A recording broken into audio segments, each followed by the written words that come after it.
Ang susunod na tanong ganito. Sabi mo, yung sa Espiritu Santo, sariwa. Di ba? Narinig nyo, no? Yun daw kay Brother Soriano, hindi sariwa. Sabi niya. Ang tanong ko, alin ba ang sariwa? Yung pinanggalingan o yung nanggaling?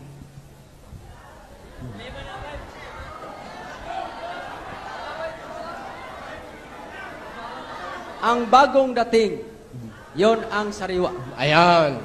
Yun ang sariwa. Tanong ko sa'yo, saan ba kumukuha ng itinuturo ang Espiritu Santo? Galing kami sa tinuturo ni Kristo, kaya kasama si Kristo. Hindi. Kaya si Kristo mismo Ang nagturo tanong ko, sa Espiritu Santo. Tama ba si Kristo? Tama si Kristo. Kung hindi pa si Kristo, sabi Tama si mayroong Kristo. iba. Ngayon, tinatanggap mo ba ngayon na kinakain mo na itong temang pinirmahan mo?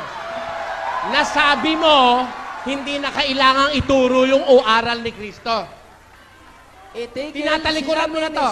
Sa Kristo nagsabi, sa Biblia, itigil na. Hindi naman nasa aking sarili, di ba? Si Kristo nagsabi? Binasa ko na. Si Kristo nagsabi? Sa Biblia nagsabi, itigil ang pag-aral ni Kristo. Hindi, walang ganon. Walang ganon. Kaya, walang ganon. Huwag mo iligaw tao. sama. Tanong ko sa'yo, ganito. Sabi mo, tama pala si Kristo. Ano? At ang sabi ni Kristo, yung mga aral ng Espiritu Santo sa Kanya kukuha. Alin ang sariwa?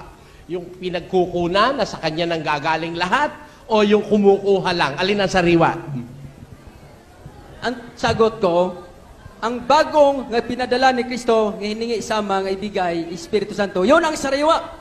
Bakit Kristo ay pasiriwa mo? Yun ang sagot eh. Yun ang sagot. Uulitin ko ulit. Kukuha ko ulit ibang tanong. Tinatanggap mo ba na ang Espiritu Santo kumukuha lang ng aral kay Kristo? Hindi lahat ng kinukuha galing sa aral ni Kristo. Saan mo Mayroong mababasa? ginagawang Santo nga Saan mo hindi lahat mababasa ng na hindi lahat ng aral ng Espiritu ay kinukuha kay Kristo? Saan mo mababasa? Saan?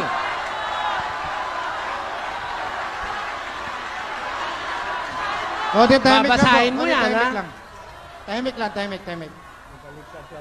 lang, tahimik lang. Tahimik lang po, tahimik lang. Konting Tahimik lang po. Tinahanap at babasahin. Ito lang. Saan mabasa?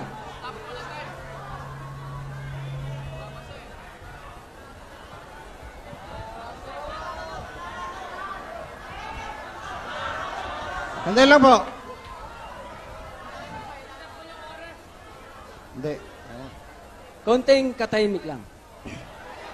Nga dili lahat. Ha? Nga dili lahat. Nga ang magawa ni Kristo, magawa sa Espiritu. Apan magawa